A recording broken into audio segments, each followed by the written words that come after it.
What's happening, everybody? Jason right here with another awesome guest this week. I've got Dan Meadors with me, and let me tell you what I know about Dan. He's a multi-million dollar Amazon seller. I'm talking like 600 bucks to 20 million, and the co-founder of the Wholesale formula. Welcome to the podcast, Dan. Hey, brother. Thanks for having me on here.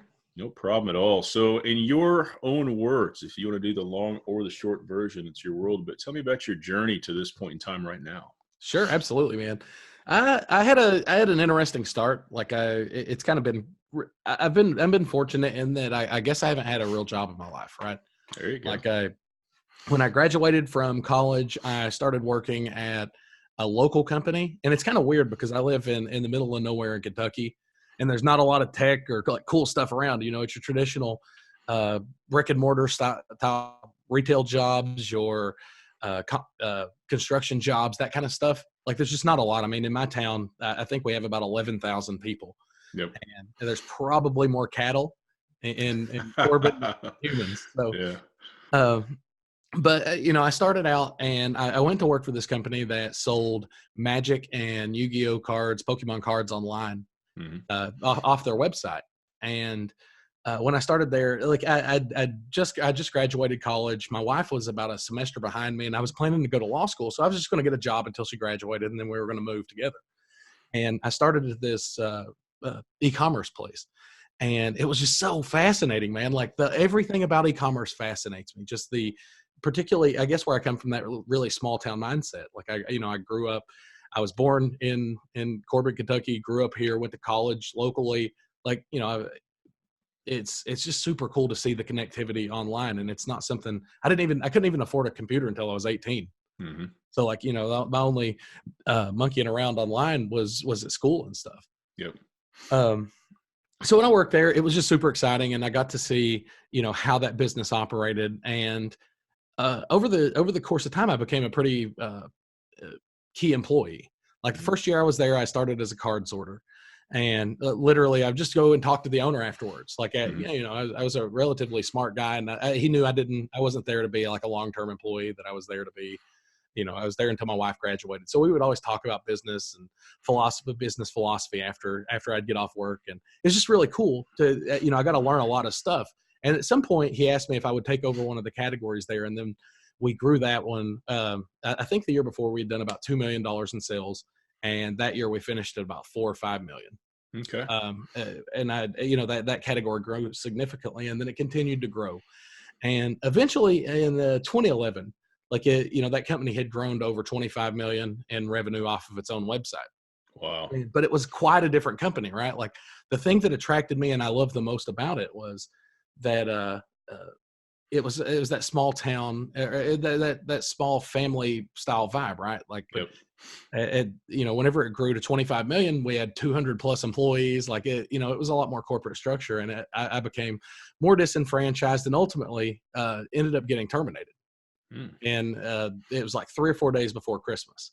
Ooh. And I'll be honest, like it was kind of, I made a great salary. Like I made well over 6 figures, but I was always one of those people that just paid for stuff in cash. Like I didn't have any credit at all. Like I'd paid for my house. I'd paid for my wife's car. Like I paid her student loans off. Like I didn't have a lot of cash in the bank. And a lot of it, I think, has to do with like a deep seated fear I watched how my mom got ravaged by debt.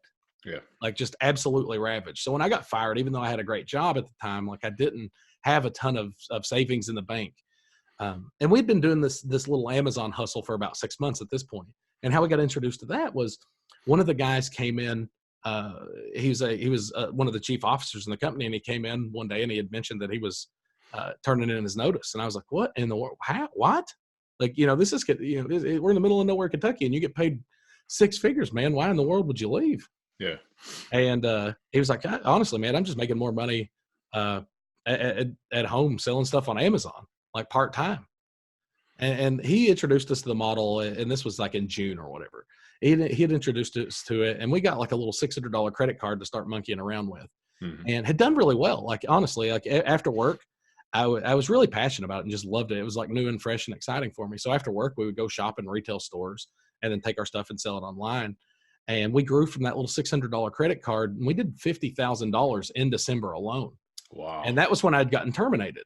Yep. And, so the Amazon business was moving, but it wasn't moving to the level that would support me. And I remember the day I got fired, man, like it was just brutal. Like I went to we had this little 250 square foot office because, that was somewhere we could process products out of without having to like bring it home. So my wife wouldn't yell at me for having it, cluttering up the house.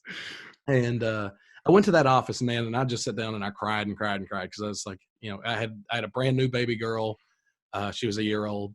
It was a few days before Christmas. I didn't have, I think I had $4,300 left in the bank because we just replaced a roof on our house. We just, had to replace our HVAC, and it was just a nightmare.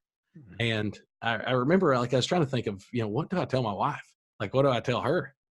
And I decided that I was going to tell her I quit. And that, and it was because I was really passionate about this Amazon business. Yep. And that, it wasn't just, I wasn't trying to lie to her. Like, really, I was, number one, I was ashamed that I got fired. Yep. Number two is I didn't want her to worry. Like, I was going to try to feign excitement about this, this thing I'd been side hustling for a while. And so I went home and I was like, I decided today I turned in my notice and quit. And she was like, what? She said, you should undo that now. You should go back and get your job back. Like, this is, you can't do that. We got a baby, a brand new baby. And, what are you thinking? And I was like, no, it's going to be cool. Like, I'm really confident in the Amazon thing. And I wasn't. Like, I really wasn't. We'd done fairly well, but nothing too exciting. But I didn't, little did I didn't have the opportunity to turn around. Like, my boats were burned and it was over. So it was, just on to the next project. And that's where we really, really got started with Amazon. So over the course of that year, we killed ourselves. Like, we were out there shopping in stores. And then when we weren't shopping, we were shipping product in, and I'd spend a day at home with my daughter and wife. And then I would be out on the road again because we don't have like a lot of retail stores in our local area. And we ended up doing about $900,000 that year in sales. And our margins were really, really good. They were fantastic. Honestly, they were we were probably at about, 25-30% margins. So, we made $300,000 profit. I'd eating 3 meals a day. Right. Like I'd replace the income, but the problem was I was working 75 hours a week or more. Yeah. Like, it was just insane. And the next year, and this was the hustle we knew, is we knew how to go out and find stuff in stores and sell it online. And the next year we were doing the same thing, and we decided to work even harder because we wanted to build that nest egg. You want to build something just for a rainy day, or, whatever, if something happens. And we worked our tails off, man. Like, it was insane. We were out there in the stores every single day we could be out there. And it was, I remember, it was at Thanksgiving. Black Friday is like a huge deal in retail.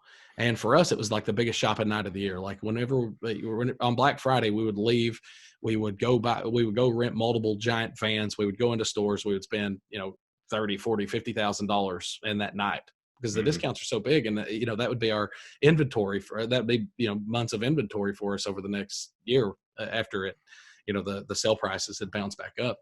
But I remember when I was leaving, and my daughter looked over and she was like, "You're leaving?"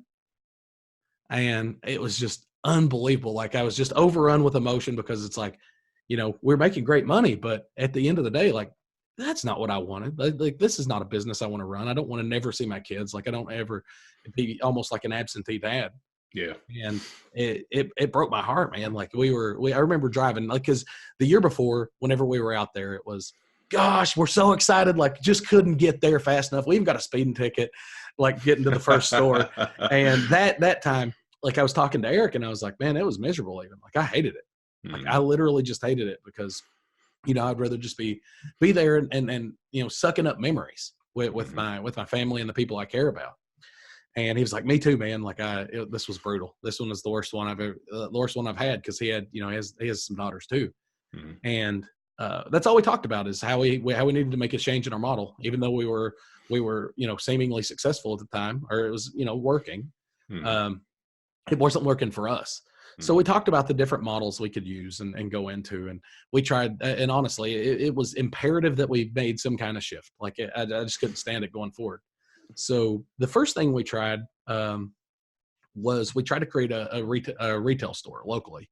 And we were like, maybe this will just be side income, and it'll kind of replace some of that income so we don't have to go out and shop so often and work as hard.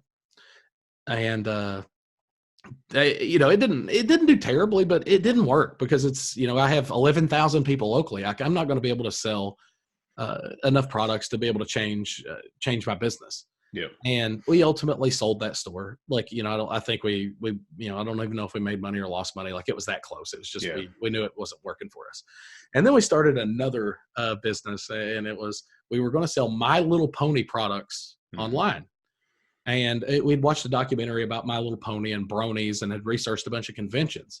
And the things are highly collectible, older people buy them and collect them. So, and we saw that market on Amazon. So it seemed pretty cool and like something we could try. And we ended up building a website, learning how to get some level of traffic to it. And it did okay. I mean, it didn't do great, but it wasn't our cup of tea. We sold that one. And I don't think I don't think we made any money, but it was, again, just kind of like one of those learning experiences. And then the next thing we tried was Amazon private label. And for the folks out there who don't know what that is, that's creating a product that's basically a different version of a branded product and selling it as your own brand. And it was kind of crazy because, like, we're creative guys, but there's a lot that goes into something like that. Like, you have to be pretty fundamentally sound in marketing. You have to understand how to write great listings. Like, you have to be good at all of those things to be successful. And we weren't great at those things, even though we'd been selling, because, going in a store, like buying 1, 2, 3, 5 of an item, 10 of an item, I don't have to like optimize a sales page to be able to sell 10 units, really. Yep. And it was just about get in, get out, and churn as much inventory as possible. So it wasn't, even though we had been selling for a couple of years at this point, we still didn't have the experience to do it, but we did anyway. And we launched one product, and it did okay. Like, it was profitable, and it kind of like taught us that. But eventually, we were like kind of one of the first real competitors to market. And then as soon as our product started seeing success, a bunch of other people showed up, and they were better at it than we were. So like, the product was profitable and then just died. Yep. And then we were like, we learned from that. So we tried to do it again, and we had another product that was amazing. Like, we probably generated about $200,000 profit in about 3 months. Wow. And then eventually the market caught up, and we got beat again because we weren't good. We weren't good enough at the job. We were great product pickers. Yep. And we tried a couple more products that ultimately did kind of the same thing and flopped. And it's just so disheartening that it's like, wow, we're good at this aspect, can't do it, and can't compete. What can we do? So we started looking into wholesale. And for the people in your audience that don't know what that is, that's buying business to business. So buying from a distributor or wholesaler at wholesale prices, and then selling it later at retail. And, conceptually, wholesale is the thing that makes the most sense. Like, it's kind of transactional. And it's just about buying inventory and then selling it, which we understood that model real well. We thought. So, we researched how to get into wholesale because it's kind of crazy. Like, I had experience with it from the business I'd left. Like, I'd always worked with distributors and some manufacturers, but it was crazy because where we were a destination site, like, they came to us and they were like, hey, will you carry my products? Like, what can I do to help you out? Like, it was always a friendly terms. But from whenever, you're not a destination site and you're a third-party seller, it's not as attractive to a vendor to work with you. So like, I would have, I researched everything, and it said, set up distributor accounts was the first, go through, research, find distributors. So that's what I did. I went through, I Googled wholesaler, distributor, and I found all these lists of people. I contacted them, told them I wanted to sell product, and they sent me these gigantic catalogs. I mean, I'm not kidding, man. They were like unbelievable. So we would sit there and just go through line by line by line by line, and nothing. Like, just find nothing, or find one product where you could make $1 or $2. And, it's just a nightmare. And it's like, all we know is how to grind our lives away. That's all we know, is how it's the only way we can make money, apparently, is just do that. So then we decided we would go to one of the trade shows and try to meet manufacturers. Maybe that worked better. Well, me and Eric are both pretty introverted guys. So like, how effective can we really be, right? Yeah. So like, we don't know what we're doing. And we ended up buying product that we shouldn't have. And it was because we felt like we needed to spend money because we'd made the trip. Yeah. And we tried to make the most of it. And by the time that product showed up to our warehouse, it was already losing money. And it was just crazy. Like just defeat after defeat after defeat, yet we're still making money, right? Like, shouldn't be that bad. And I remember it was like this one critical point, and it's like, I think sometimes as entrepreneurs, we overcomplicate everything. We make everything difficult. And, every bit of information I'd read said, contact a distributor, find a product that's profitable, and then sell the product, which seems to make sense. But I had one crazy realization, and I picked up a product. I don't remember what it was. It's just something on my desk. And I was like, Eric, like he's sitting over at the desk across from me. And I was like, why can't I sell this?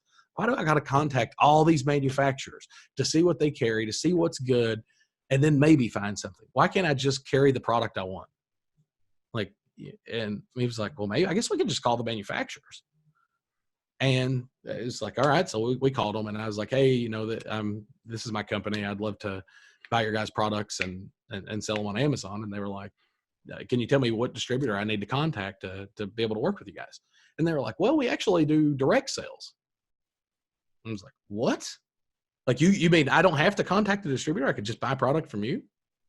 And they were like, sure, man. And I was like, oh God, I'm sure this minimum order is going to be $30,000 or something crazy. And I was like, all right, guys. So what's your, that sounds great. What's your minimum order? It was $250, Jason. Like, it's, there you go. Like I can afford that. And so they sent me their price list. The product was good.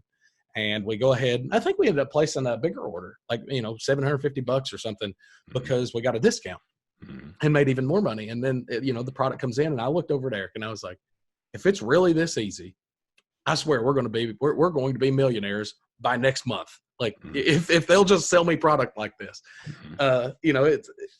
it seemed like we had beaten the game right there. So, then my new mission is literally contact every brand I can to see how many accounts I can set up. So as I start contacting these brands, I meet a new obstacle, and I call them. I'd love to set up an account with you guys to be able to purchase directly. And they're like, where are you selling products at? Amazon. And it's like, we don't actually need any more Amazon sellers. We're pretty good there. Thanks for trying. And it was just call after call after call. And it's just, it's like that emotional high, and then just crushed again, because it's like, it really didn't work. We just got lucky. And I remember there was this one product that is funny because it was a supplement, and I'd been using, I understood the brand. Like I loved it. And I'd never really considered carrying that one product. So I look up their page on Amazon, which is conveniently where I'd been ordering it, and it's like, it's crazy. Like, you order all these things and you never even think about, I could be a seller of this product and be making money. And so I looked at it, and it's like their page was bad, and I knew it. And I looked at one of their competitors, and everything was so much better. And I decided I was going to write them an email, try to set up an Amazon account, set up an account with them so I could sell the products on Amazon. And just like everybody else, they told me, like, hey man, not looking for any other Amazon sellers. And it was just funny because, like, I'd never really tried anything like this, but it's like the brand I knew. And I felt like, honestly, like at this point, I'd started becoming more adept with optimization. Like, I understood, we'd been studying it more with our private label stuff. We'd been studying it with the first brand we had set up, and we had started helping them increase sales on the platform. Like, just understanding how the platform really works. And I knew that we could do the same thing with this brand. It's like, I know I could help them. I just had to be able to work with them. So I decided to call this brand specifically. And I got on the phone with their national sales manager, and I was like, hey man, I'd sent an email over about carrying your guys' products on Amazon. And he was like, hey, yeah, I actually saw that email and I responded to you, and I'm in it. Like, we're not interested. Thanks for calling, pal. And I was like, well, it's just so jarring when you hear that. And I was like, I was like, I get it, man. You probably get calls like this all the time. Like, could you give me 2 minutes to talk to you about how I think I could help you guys out? And, if you don't want to work with me, that's perfectly fine. But I think there's some things you can be doing right now. And he said, well, sure. He's like, sure, man. And he's like, but here's the way I look at it. I have 3 Amazon sellers currently. And they were all huge sellers. Like, one of them was A-Tails, one of them was River Colony Trading. And these guys do hundreds of millions of dollars a year, like on Amazon. And he's like, so, what are you going to offer me that these guys can't? Seriously. And I was like, probably, honestly, I can't offer you anything that they couldn't. I was like, but if you have 2 minutes to go to your Amazon page, I can show you what despite what they could offer you, they're not giving you. And he goes and he looks at the page, and to him, it just, it looks like a normal page. He was like, yeah, it looks fine to me, man. I'm like, what's the big deal? And I was like, all right, let's go to your competitor's page. And he goes there, and now it's just like, wow, they have better pictures. They have better titles. Like, everything looks more professional. Mm-hmm. And they were selling more. Mm-hmm. And I was like, all right, so if you're a customer, Bob, and you come to this listing, which one are you buying? You don't know your product's better. And he was like, I would buy theirs. It looks more professional. Everything about it just looks better. And I was like, exactly. Do you not think that's a problem? And he was like, of course it is. And I was like, so you guys have the biggest best sellers on Amazon. And I was like, and I'm not going to say, I'm telling you, those guys are amazing, but they don't have time. Like, your account 1,000 to e-tails, your account 600 to River Colony Trading. Like, the fact of the matter is, you're going to be account number 2 to me. And I know I can fix your problems. Like, if you give me one chance to work with you, like, I can fix it. And if I don't, man, you never have to work with me again. Tell me to get lost. That's but here's the thing. Exactly. And it's, just give me that one chance to help you out. And if I don't follow through. And he was like, you know what, man, I'd love to work with you. I appreciate the fact that you offered me this. Like, you told me. And I was like, for what it's worth, you could take this to your sellers, and I'm sure they could probably do it. But you're going to have to rely on that every time if you don't have somebody that truly cares about your brand. Mm-hmm. And I'll be that guy for you.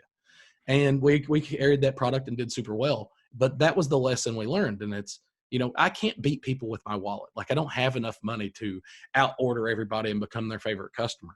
But the one thing I can do is I can deliver tons of value in other ways. I can look at what actually helps them as a company, what helps them as a brand, and I can try to do that.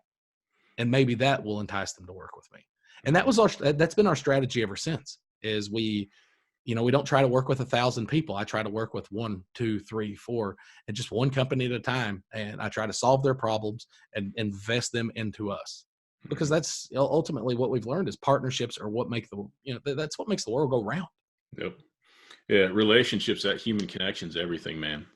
Yeah. So I love the story. Beautiful. And I'm not too far from you. I'm in the Indianapolis area. Heck yeah, man. It's crazy. Like, whenever I used to work at the company's called Troll and Toad. They're actually amazing. And it's funny. The owner, even though I got fired years and years ago, we actually have several businesses together now, and we're really good buds. There you go. But yeah, there's a convention there that happens. I used to go every year to Gen Con in Indianapolis. Oh yeah. Very cool, man. Awesome. So did you ever have a point, and I think you kind of hit this, but I'm going to ask you to pick out one. Did you ever have a point throughout this journey where you thought, oh man, like, this is going to fail, like, we're screwed? Did you ever have I've had so many of those points. Like, like, my entire life's been in that point, right? It's like, and I think that's part of being an entrepreneur is that if you're not encountering difficult situations, you're not taking enough action. Yep. And I've always been a proponent of that. I'm not scared of I'm not scared of losing. I'm scared of failing, and failing to me is just giving up, right? Yeah. Like, it's, I run into problems all the time that are difficult to solve. But I remember I can tell you a couple that are just absolute nightmares. Like, there was this one, and it's when we had first really gotten started with Wholesale, and we were messing around with closeouts, and that's like a different space. It's like whenever you start learning about you think, we felt like we knew Wholesale and Closeout seemed like the same thing. Well, they're not. They function entirely differently. And we were working with a distributor that we didn't have a great relationship with. And again, relationships are so key in business. And we just didn't get the information. He wasn't trying to screw us or anything like that. He just, we didn't have the friend level information he didn't have the entire closeout. Mm-hmm. So we saw it. Everything looked good. We bought the entire run. And it was, it's one of those things where a lot of people say you should really not overinvest into one SKU. I'm very risk averse. Like, I like to maximize the amount of money I can make on a product. Like, if it's a great buy, I love buying it. I'm willing to invest a lot more into it than most people if I feel like I can make it work. And this was one of those instances we way overextended. Like, this purchase was going to be hard on our business. And literally the day we receive it, I see so much of it starting to show up on Amazon. And I called that distributor and I was like, hey man, I thought we bought the entire closeout. And he's like, yeah, man, you bought all of ours. But we were only 1/8 of it. Ooh. And it was like, oh my God, like I literally just invested, and the price is tanking, and it's so much of our money, and it was going to bankrupt us. Like there was no question it was going to bankrupt us. Because we wouldn't have been able to move it profitably. Like there's just no way to get, it wasn't going to be possible to get out of it. And I remember Eric, and I was like, I looked over and I was like, man, I guess this is how it ends. Like, we got a few weeks of runway, and we can figure it out. But that's the times that I feel like that's the times that test you as an entrepreneur, right? Yep. And we tried to come up with a creative solution. So I started calling people, if they were selling similar products on Amazon, I would look them up and I would call them and ask them, hey, I got an awesome closeout. And then I contacted eventually I contacted a liquidation company that I'd known about from my older days. And I was like, hey man, I bought this closeout. It's not working out for me. Would you be interested in doing anything with me? Like buying it, trading me product or something like that? And he had a whole bunch of crappy product too, but he had different SKUs. He didn't have 8,000 units of the same one thing. He had, 200 of this, 400 of this, 500 of this. And he was like, yeah, and like, I'd do a retail swap with you. I was like, thank God. Like, instead of trying to sell one crappy SKU, now I can sell 50 and slowly move through this. And ultimately that saved our business. It's like we diversified our product range and was able to move through the bad buy. But I feel like, that's one of those places that can absolutely, that's a place where I feel like a lot of entrepreneurs lose their business, because we almost did. Yeah. And the thing I like about what you said is I always respect the entrepreneurs that have been through real struggle way more than ones that haven't. Because if somebody starts a business with a bunch of money and they've never had to face that, I either got to figure this out or I'm done scenario, they're not the same caliber. They're not cut from the same cloth. So I'm a big fan of struggle. Battle tested. It's just being battle tested. Absolutely. It either makes you or breaks you. So, but yeah, so many people, entrepreneurs in today's world, you hear about their path and it's like, wow, you've had an easy end to this, but I'll tell you, when that savings runs out or when this happens, you don't have a plan, you're going to be singing a different tune. So it definitely does. It puts so much pressure on. Yep. And then I had another similar one where it was our first exclusive account. And, again, it wasn't created off a good relationship. I tried to buy my way into it effectively. And, whenever somebody lets you buy your way into something, they're willing to let other people buy their way in. Absolutely. And eventually, I had to come up with this very similar creative solution where I had to sell off all my product to another seller. And it was all kinds of, it was just a giant mess. Like, but that's the thing is, whenever you're, as an entrepreneur, whenever things get tough, if you can stay calm and try to think of a creative solution, like most of the time you can. Most of the time, the problems are solvable. And that's what I've learned is, despite all the crazy things we've encountered over the years, we've literally never ran into anything that we could not solve. Yep. I love it.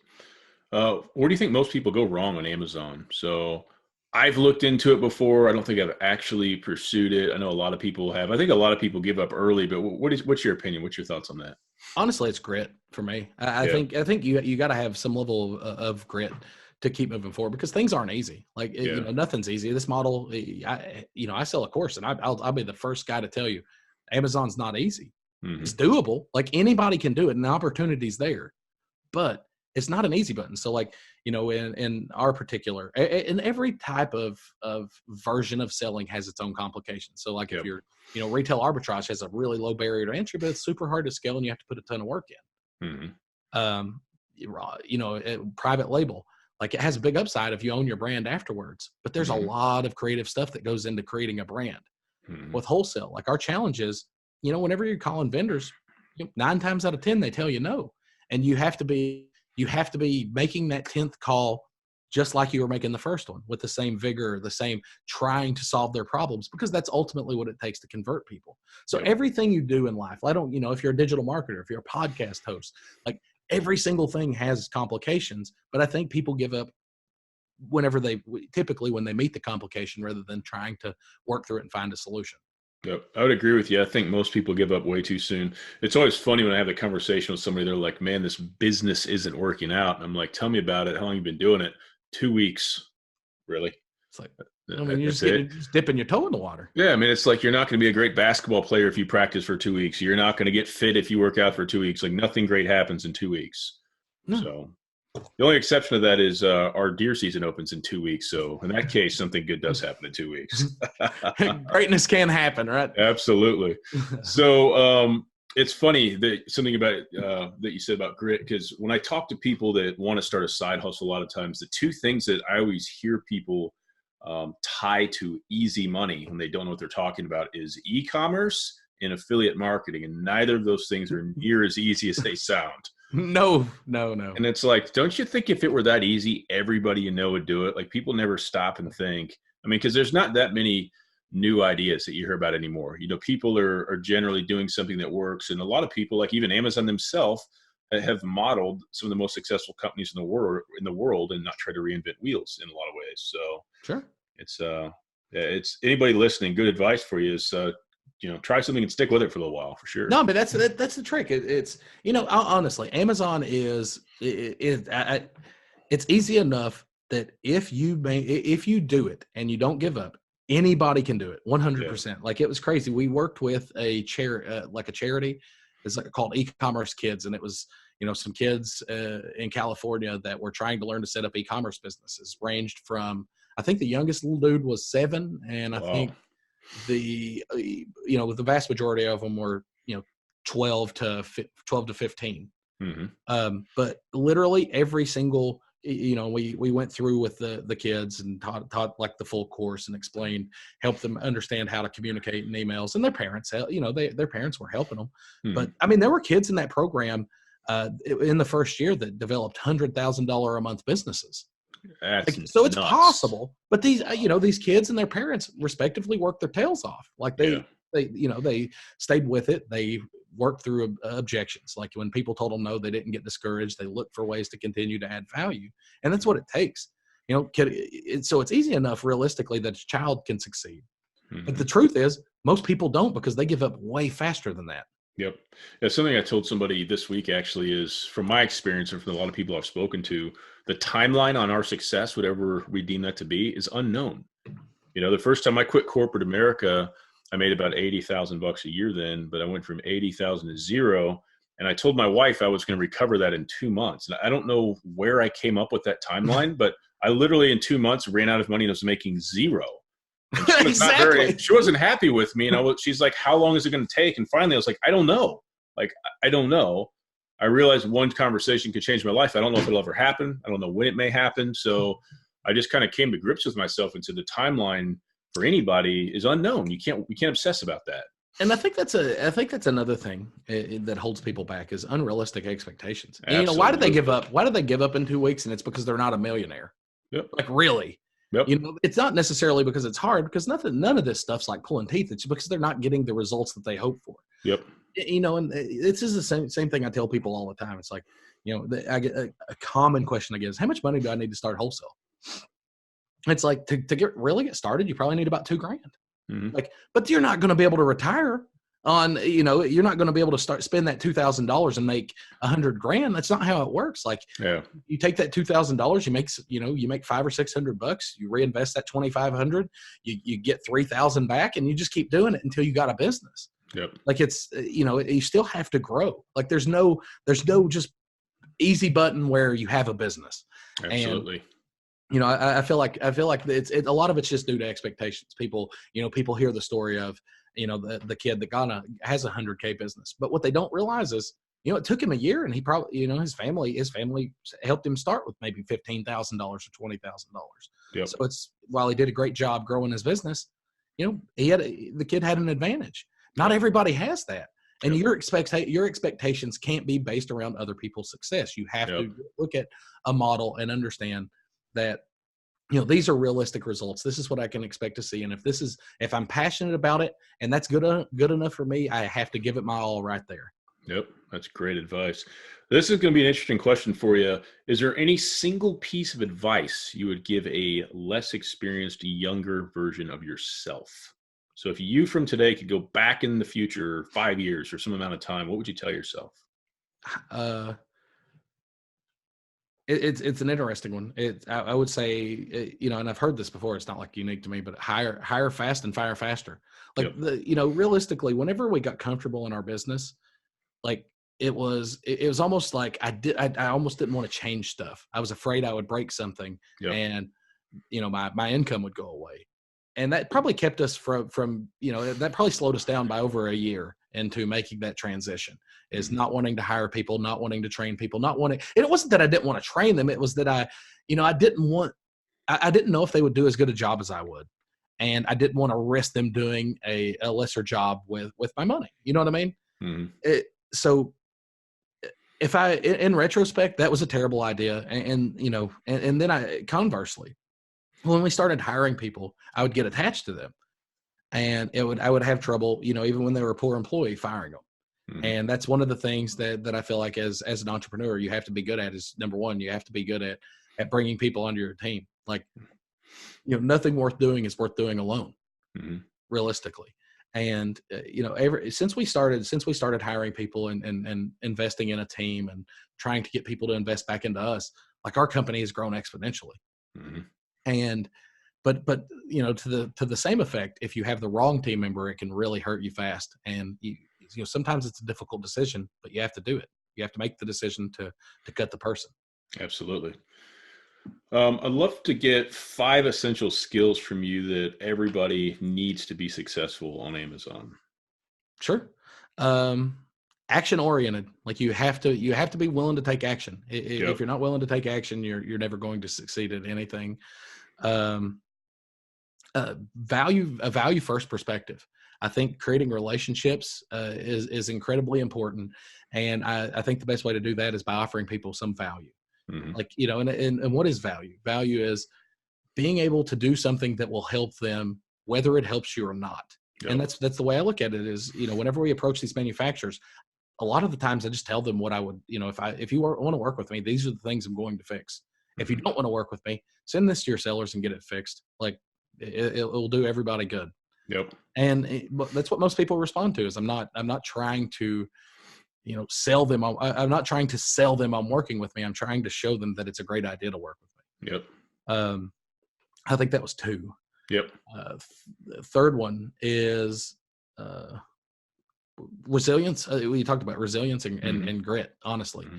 Like, you have to be able to continue to move forward in the face of uncertainty, particularly because that's what problems really are. Most of the problems, we don't know what the worst outcome is. Like, we haven't thought about what does this actually mean before we jump to assumptions of how bad it is. Like, at least take the time to consider consider what you're doing and what the real impact is. 4 and 5, these are tougher. Honestly, this one is, I would start with professional. Like, that's another one that I think a lot of people, they don't start on the right foundation. Like, it's, if you're going to be serious and you're going to try to create a business, do things right. Go get a CPA, get your business set up correctly, set it up, set up an LLC, take the extra time, set up an LLC that gives you some level of legal protection, get insurance so you don't lose your business if a disaster happens. Like, it's all those small things. And that's ultimately the vast majority of people that ultimately fail in business probably fail from something that stems from there, right? Like, it's a shortcut where, they get in the habit of making shortcuts and stuff like that. And ultimately, I feel like you have to treat yourself like a professional. Mm-hmm. And then the last one is understand what you want. Like, what is your ideal business? Because I know that was really confusing for me at first. Mm-hmm. Whenever we first got into business, we didn't know what our goal was, and we were just trying to make money. Yep. And whenever you did that, whenever we did that, we built we had a warehouse. It was just, we created all this work, and we were running, our revenue was going nuts. Like, we're $7 million, $8 million. But we weren't happy. It was just like, I was working just as much as I did whenever I was, back out shopping in stores, because I'm trying to manage, 15, 20 people and running around in a warehouse. And, that's just not my strength. It's not what I want to do. So I think if I would have thought about it beforehand and just tried to picture the business I wanted to create, like, how I wanted to live, that would have been much more beneficial, because, since we switched, we closed our warehouse, moved to a third-party logistics place. Now we only have 2 internal employees that run our Amazon business. Our entire Amazon business is ran by our team, Joel and Kendra, like on a day-to-day basis. And now it's actually, I love it, but it's kind of crazy. When we were building that business, right, like it was costing us 24 cents internally to process our products. And whenever we moved to a third-party logistics person, I think we pay 70 cents a unit. So it's a huge cost increase. And you would think our profits went down, right? But what happened is like our profits went up. Like we're more profitable than we've ever been 18 months after that. And I was trying to think of, how did that happen? How did we increase our costs almost 3x and become more profitable? And it was because it removed the part that we didn't like. Like, my team, Joel and Kendra, it's not that they instantaneously got smarter. It's that they weren't having to deal with warehouse issues. They weren't having to go out and do that because now we have a professional team that does it. Like, that's what they're great at. So they manage their team and they just, they don't have to deal with problems. So that gives them more time to be creative and do a great job, like deliver actual value to the clients they work with. So since that happened, like we've gotten a lot more exclusive accounts, like where they just want to work with us because we continue to deliver and deliver and deliver. And it's because our team has time to come through now. I love it, man. Very, very good stuff. Let me ask you, what's next for you, Dan? What's on the horizon for you the rest of this year and maybe into 2020? For us, it's just to continue to grow our community, honestly. And our, the amount of success that we have seen through the wholesale formula has been phenomenal. Like we've seen, 70-year-old people create a business. Like these people, I have multiple people. Like I can think of immediately 3 different groups of 70-plus-year-old people who had never owned a business that were able to create a successful, awesome business over the course of a year. To me, that's incredible. We, in our community, we have a 17-year-old that took our course and has this is 2 years after she taken it. She has a multiple $1 million business. Like, tell us about the course a little bit. What does the course entail? Our course is a lot different than most people's, man. It's literally because we're, realistically, we're in the trenches. Like it's not, there's no theory in it.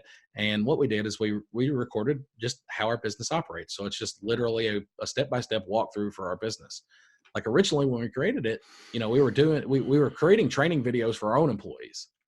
And ultimately turned that into a course and have kind of refined it over time to make it the best way we can possibly deliver. Yeah, one thing you said that I say all the time and I love is actual experience over theory. Listen to that, listeners. That's powerful there. Very cool. What's the best way for my listeners to learn more about you or your company or your course? For sure, man. Our course is very rarely open, but it's we try to produce lots of free and awesome content. And if people want to learn more about us, just check us out at thewholesaleformula.com. And our Facebook page is facebook.com/thewholesaleformula. There you go.